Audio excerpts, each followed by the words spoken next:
Hi guys, akkam jirtu fayyaa keessanii nagaadhaa jirtu jireenya akkam jirtu kamiyyoo nageessan hordoftoonni koo marti keessanii bakka jirtanitti nageenyi waaqayyoo isiniif haa ta'u jecha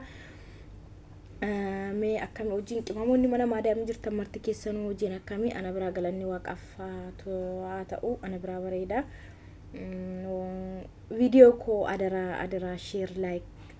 subscribe naaf godhaa wal guddifnaa isiniin jedhee yeroo maraa hundi keessan hordoftoonni koo marti keessanuyyuu yaada qabdanis naa barreessaa likes godhaa shares godhaa subscribe godhaa omaan ulfaata waanuma harka quba keessaniin gadi xuxxaniidha wal gurgurdiifna lammiiwwan kooshi innaa jecha wantin har'aa qabadhee dhiyaadhe waa'ee dhuma jiruu kanaati waa'ee jiruu biyya lafaa hin dhumu waan ta'eef waa'ee faayidaa argachuuf faayidaa dhabu nama tokkorra namni tokko yeroo faayidaa sirraa barbaaduudhaaf namni tokko si barbaada gaafa faayidaa sirraa barbaaduuf garkee hidhufa si barbaada garuu gaafa ati rakkatte gaafa rakkoo gaafa ati dhiphatte kan si bukkeen dhaabbanne faayidaa kee bichaa sirraa barbaaduudhaaf nama si bukkee dhaabbachuu barbaadu nama akkanaa gonkuma ofitti siksi maaliif hojjette nama gaafa rakkoo keetii si bukkeen dhaabanne gaafa gammachuu keetii si bukkeen dhaabanne faayidaa isaatiif qofa kan nama sitti dhiyaatu faayidaa sirraa fayyadamuuf qofa nama sitti dhiyaatu ofirraa fageessi maaliif namni sun faayidaa isaatiif si barbaada malee jireenya sifaana hiratee jireenya kee gadda kee gammachuu hunda sifaana ibsachuu fi miti namni kun namni sifaana sitti dhiyaatu jechuudha. Kanaaf nama akkasii irraa qusadha. Nama faayidaa isaatiif bichaaf sinitti dhiyaatu gonkuma namni sun omaa siniin godhu jechuudha. Nama waan hunda sinirraaf rakkina keessan dhiphoo keessan waan sinitti mariyattan gocha sin gootan kun akkana haa ta'u kun akkana yoo ta'e akkanni bayeessaa sinin jee nama sin jajjabeessu malee nama geegguu faayidaa isaa bichaaf barbaadu si bukkee dhufee si bukkee dhaabbatu namni kun boruyyuu anaafi waan haa godhaa guddina koo barbaada jijjiirama koo barbaada jettanii fudhatina namni kun faayidaa isaatiif malee gaafati hojjettee jijjiiramtee iddoo guddaa geessee yookiin waa tokko immoo fi gochuu yaalte siif hin gammadu jechuudha gaafa rakkate rakkoo isaa bichaa si barbaada jechuudha nama akkanaarraa of qusadhaa homaa siniin godhu jechuudha asirratti waa'ee dhuma jireenya biyya lafaa kana baay'ee ulfaata jireenya biyya lafaa kuni keessattuu qimamii mana maadaamii jirtan marti keessanuu hojiin biyya lafaa hinuma ulfaata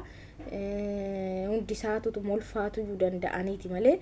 too namatti toleeti miti isumayyuu immoo kaayyoodhaaf waan ta'eef namni kaayyoo qabu waan hundatti hin dhufa waan hunda hin argata har'a biyya namaa dhuftee gadi jennee buluun keenya boru yookiin waa ofii goona fi malee biyya keenya irrattis hojjetannee jiraachuu dhabne jechuu fi miti kanaafiyyuu nama sin bukkee gadda keessanitti gammachuu keessanitti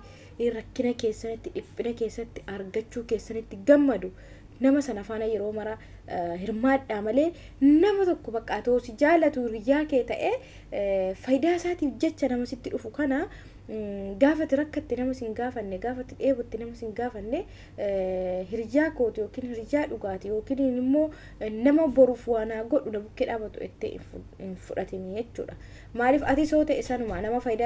atis faayidaa namarraa barbaaduuf gara nama sana hin dhaxxa yoo ta'ate homaa fayyadu nama sana yeroo hunda bukkee dhaabbachuu qabda nama sana yeroo hundumayyuu bukkee dhaabbattee gargaaruu qabda waan ta'eef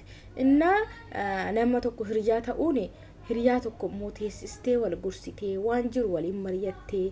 iddoon rakkatetti iddoon dogoggoreetti sirreessitee iddoo isheen dogoggorteetti sirreessitee wal bukkee yoo dhaabatteedha hiriyaa dhugaate jechuudha malee rakkinaaf qabeenyaa fi hargachuu bichaa irratti wal barbaaduu miti isin jecha